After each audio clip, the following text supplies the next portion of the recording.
Hey guys, it's Sandro here from Carcraft Auto Detailing in Melbourne.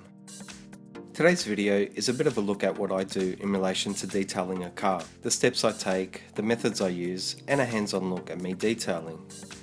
This beautiful car is a late 80s Holden Commodore VK Brock replica, which, for those of you who don't know, Peter Brock was a bit of an Aussie car racing legend who played a large part in developing this car, amongst other models, before passing away 10 or so years ago.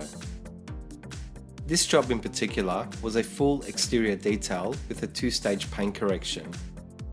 So this is a complete exterior 3-part decontamination, including decon wash, chemical iron removal, and clay barring of all paint, glass, wheels and trim, in preparation for polishing and or protecting the paint and all exterior surfaces.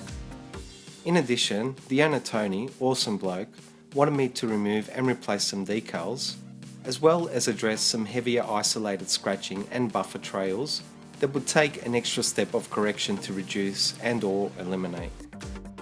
Just to explain where this detail lies in relation to cost, time and level of perfection, I have 4 main levels of paint correction I offer, which are simply 1, 2, 3 and 4 stage corrections.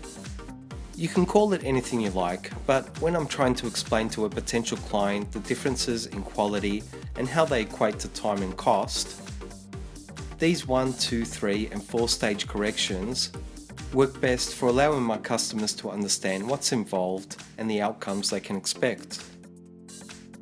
So just quickly, 1 stage is using a finishing polish together with a polishing pad, foam or microfiber depending on the paint's condition and how it responds. This surface I can do in 1 day and I charge accordingly. In most cases, this will transform a fairly average paint of 50% and below to about a 70 to 80% of its potential. This is also my most popular detail, as for most jobs it's a fantastic result that is very affordable and usually exceeds my customers' expectations. A 2-stage correction involves the use of a moderate foam or microfiber cutting pad, together with a compound for removing the defects, which is then followed up with the polishing step as per 1-stage correction. This removes the compounding haze and brings increased clarity and gloss to the finish. In most cases, this will elevate the paint to an 80 to 85% of its potential perfection, and on average will take me a day and a half to 2 days to complete.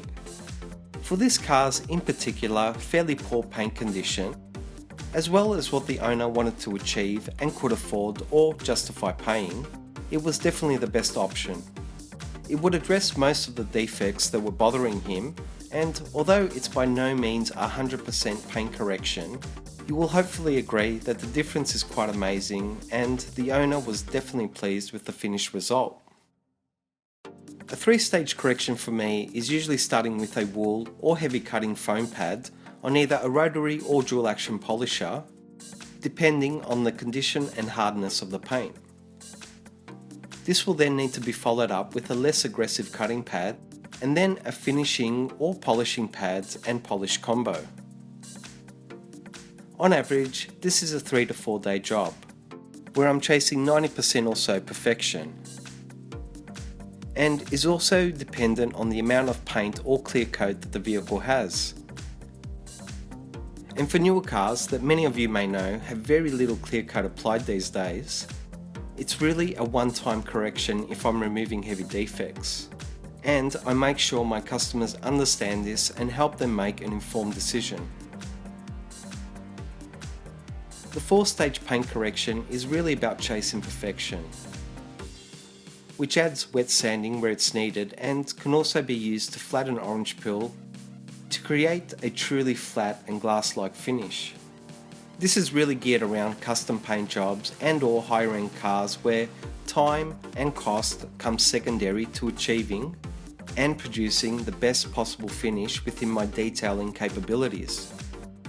This sort of job is a week's work at minimum and honestly a rare detail for me to perform, as the cost involved takes a very particular client and also restricts me from taking on other jobs during this period. For anything more than a one-stage polish, I generally try to get the car delivered to me, as I know that I can be working on it first thing in the morning and keep on working well into the night, which not only helps me get the job done earlier, which frees me up to move on to the next one, but also gets the car finished for the client sooner. So really, it's a win-win situation. This detail in particular was a 15-hour job, but I will say that filming it cost me an extra 3 to 4 hours. I won't go too in depth with the challenges I was faced with on the filming side, such as my camera batteries going flat faster than I could charge them, and discovering that my camera really doesn't like continuously recording, as it kept shutting off due to overheating. Not to mention the difficulties it had focusing on the paint, and the hour or so plus it took to empty out my memory card so I could continue filming. But I kept soldering on, and although there is a few gaps in the coverage of this detail, and it didn't go all as planned, I hope it's at least a half decent first attempt. I was hoping it would be a far shorter video, but I filmed it quite comprehensively, so I thought I'd show it likewise. If nothing else, it was a great learning experience in the logistics of real-time outdoor filming. I won't keep talking over this video, as I think most of it's self-explanatory. If anyone has any questions, I'll be more than happy to answer them. I really hope some of you find this video useful. Please like, comment and subscribe to show your support, and I'll see you soon.